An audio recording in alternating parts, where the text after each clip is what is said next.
Right සුබ දවසක් හැමෝටම මම ජීවන් පරණසිරි මම ඊට කලින් වීඩියෝ එකේ ඔයාලට ගෙනාවා Arduino board එකේ කොටස් පිළිබඳව. ඉතින් ඒ කොටස් පිළිබඳව මම සරලවම ඔයාලට කියලා දුන්නා. ඉතින් ප්‍රධාන කොටස් වලින් මොනවද කරන්නේ සහ ඒ දේවල් භාවිතා කරන අවස්ථාවන් මොනවද කියලා. ඉතින් ඒ වගේම තමයි අපි නැනෝ බෝඩ් එකක් ගත්තත් මේ නැනෝ බෝඩ් එකේ ඒ කොටස් ටික ඒ විදිහටම තියෙනවා. සමහර දේවල් මේකේ අඩුයි.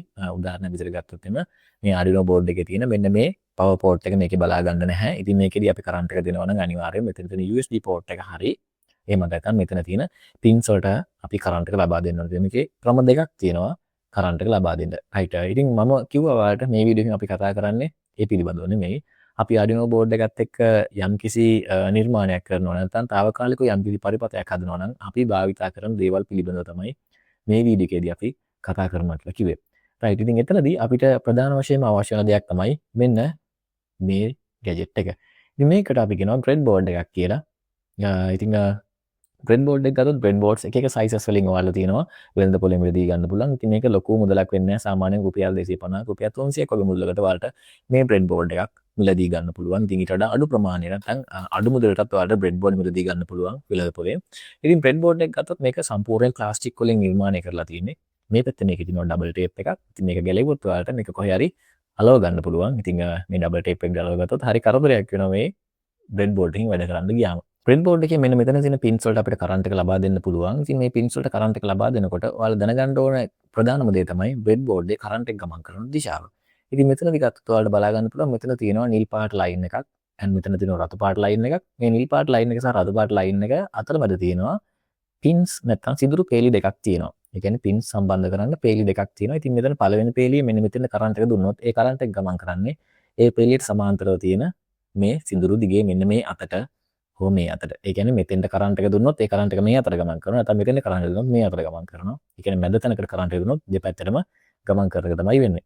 ඉතින් ඊට අමතරව මෙතන එතනම යට තියෙන තවත් පොඩි සිදුරක්. ඒ සිදුරට කරන්ට් එක දුන්නොත් එතනත් ඒ ආකාරයෙන්ම මේ දෙපැත්තට කරන්ට් එක ගමන් කරන එක තමයි වෙන්නේ. ඉතින් මෙතනදී උඩ අතට හෝ පහළ අතට කරන්ට් එක ගමන් කරන්නේ නැහැ. මේ නිල් පාට සහ රතු පාට ලයින් එක අතර තියෙන මේ චුටි සිදුරු වල. ඒ වගේම තමයි ඒ කොටස විදිහටම තමයි මෙතන තියෙන පහළ කොටසක් තියෙන්නේ. රයිට්. ඊළඟට මෙතන කොටස් දෙකක් වෙනවා ඔයාලට බලා ගන්න පුළුවන්. මේ මැද කොටස් දෙකේ කරන්ට් එක ගමන් කරන්නේ උඩ අතට හෝ පහළ අතට. ඒ කියන්නේ මෙතන තියෙන මේ එක පින් එකට අපි කරන්ට් එක දුන්නොත් ඊට සමාන්තරව උඩ තියෙන පින්ස් වලට කරන්ට් එක ගමන් කරනවා. ඒ උඩ තියෙන පින් එකට කරන්ට් එක දුන්නොත් ඊට සමාන්තරව පහළ තියෙන පින්ස් වලට කරන්ට් එක ගමන් කරනවා. හැබැයි මෙතෙන්ට කරන්ට් එක දුන්නා කියලා කොයි වෙලෙවත් මෙන්න මෙතෙන්ට ඒ කරන්ට් එක ගමන් කරන්නේ නැහැ. මොකද පිටින් නවත්තලා තින්නේ කරන්ට් එක ගමන් කරන්නේ නැති වෙන්න. හරි. ඉතින් අපි නැනෝ බෝඩ් එකක් ගත්තොත් එම අපි නැනෝ බෝඩ් එකේ ඔයාලට බලා ගන්න පුළුවන් වෙන්නේ මෙන්න මේ වගේ පොඩි පින් හෙඩර්ස් කීපයක් මේකේ තියෙන්නේ මේල් පින් හෙඩර්ස් කීපයක් තමයි තියෙන්නේ. එතකොට මේ මේල් පින් හෙඩර්ස් කීපය ඔයාලට සම්බන්ධ කරන්න පුළුවන් මේ තියෙන අපේ බ්‍රෙඩ් බෝඩ් එකට මෙන්න මේ විදිහට බ්‍රෙඩ් බෝඩ් එකට සම්බන්ධ කරලා ඊට අමතරව ඔයාලට පුළුවන් මේ පින්ස් වලට අවශ්‍ය මෙන්න මේ වගේ ජම්ප් වයර්ස් පාවිච්චි කරලා මේකට අවශ්‍ය විදුලිය ලබා දෙන්න සහ මේ Arduino board එකට සව සංවේදක හෝ උපකරණ සම්බන්ධ කරන්න. මොනවද මේ ජම්ප් වයර්ස් කියලා කියන්නේ? රයිට්. ජම්ප් වයර් කියලා කියන්නේ චූටි වයර් එකක්. ඉතින් මේක අපිට ජම්ප් කරන්න පුළුවන්. නැත්නම් මේක අපිට සම්බන්ධ කරන්න හෝ ගලවන්න පුළුවන් විදිහට මේකේ සිදුරු හෝ නැත්නම් මේ විදිහට කම්බියක් තියෙනවා බලා ගන්න පුළුවන් වෙනවා. ඉතින් මේ මගේ ළඟ තියෙන්නේ මේල් ටු මේල් ජම්ප් වයර් දෙකක්. මේ මේල් ටු මේල් ජම්ප් වයර් දෙකේ තියෙන්නේ මෙන්න මේ වගේ පොඩි කම්බි දෙකක් තමයි තියෙන්නේ. සරලවම කියනවනම්. එතකොට ජම්ප් වයර්ස් වර්ග තුනක් තියෙනවා. පළවෙනි එක තමයි මේල් ටු මේල් වයර් එක. අනිත් එක තමයි ෆීමේල් ටු ෆීමේල් වයර් එක. තව එකක් තියෙනවා මේල් ටු ෆීමේල් වයර් එක. ඉතින් මෙන්න මේ විදිහට ඔයාලට බලා ගන්න පුළුවන් මේල් ටු මේල් වයර් එක, මේල් ටු ෆීමේල් වයර් එක, ෆීමේල් ටු ෆීමේල් වයර් එක. ඉතින් මේ වයර්ස් තුනම අපිට අවශ්‍ය වෙනවා අපි යම්කිසි ප්‍රොජෙක්ට් එකක් කරනකොට. මොකද හේතුව තමයි දැන් උදාහරණයක් විදිහට ගත්තොත් එම මේ Arduino board එකේ නැත්නම් මේ Uno board එකේ තියෙන ෆීමේල් pin headers. ඉතින් මේ ෆීමේල් pin headers වලට අපි සම්බන්ධ කරන්න ඕන මේ විදිහේ මේල් ජම්ප් වයර් එකක්. මේ විදිහේ මේල් ජම්ප් වයර් එකක් හරහා තමයි මේකට අවශ්‍ය විදුලිය දත්ත නැත්නම් යම්කිසි උපකරණ සම්බන්ධ කරන්න තියෙන්නේ. එතකොට අපි Arduino නැනෝ බෝඩ් එකක් ගත්තොත් එම නැනෝ බෝඩ් එකේ තියෙන මේල් පින් හෙඩර්ස්. එතකොට මේල් පින් හෙඩර්ස් වලට අපි සම්බන්ධ කරන්න ඕන අනිවාර්යයෙන්ම ෆීමේල් ජම්ප් වයර් එකක්. මගේ ළඟ මේ වෙලාවේ ජම්ප් වයර් එකක් නැහැ පෙන්වන්න. මම පස්සේ ඔයාලට මේකෙන් ප්‍රොජෙක්ට් එකක් කරනකොට සම්බන්ධ කරලා පෙන්වන්නම්. එතකොට මේකට අපි සම්බන්ධ කරන්න ඕන අනිවාර්යයෙන්ම ෆීමේල් පින් හෙඩ් එකක් තියෙන වයර් එකක්.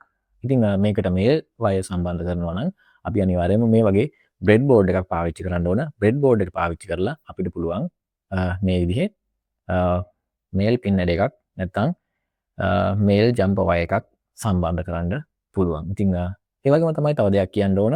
අපි මේ බ්‍රෙඩ් බෝඩ් පාවිච්චි කරන්නේ తాවකාලිකව පරිපථ නිර්මාණය කරන්න. නැත්නම් తాවකාලිකව මොන හරි ප්‍රොජෙක්ට් එකක් බිල්ඩ් කරන්න තමයි මේ විදිහේ බ්‍රෙඩ් බෝඩ් එකක් පාවිච්චි කරන්නේ. ඉතින් මම නව නිර්මාණ තරඟවලට ගිහිල්ලා තිනවා ගොඩක්. ඒ වගේම තමයි නව නිර්මාණ තරඟවලට යන ගොඩක් ළමයි දැකලා තියෙනවා. එයාලා හදන ගැජට්ස් වලට එයාලා බ්‍රෙඩ් බෝඩ් එක පාවිච්චි කරලා තමයි මේ දේවල් නිර්මාණය කරන්නේ. ඉතින් බ්‍රෙඩ් බෝඩ් එක තියෙන්නේ తాවකාලිකව පරිපථයක් නිර්මාණය කරන්න. ඉතින් බ්‍රෙඩ් බෝඩ් එකකින් අපිට යම් කිසි දෙයක් අත්හදා බලලා අපිට පුළුවන් වෙන්න ඕන ඒක ස්ථිර වශයෙන්ම නිර්මාණය කරන්න. උදාහරණයක් විදිහට මෙන්න මේ වගේ අපි ගැජට් එකක් හදනවා නම් මේක ඇතුළට අපිට බ්‍රෙඩ් බෝඩ් එකක් දාන්න බෑ. මොකද බ්‍රෙඩ් බෝඩ් එකේ අපේ මොන හරි දෙයක් අපි සම්බන්ධ කරාට පස්සේ ඒ කනෙක්ෂන් ස්ටේබල් නැහැ. සමහරට ඒ වයර්ස් ජම්පර් වයර්ස් ගැලවිලා නැත්නම් මොන හරි වෙලා ඒ පරිපථේ වැඩ කරන්නේ නැති වෙන්න පුළුවන්.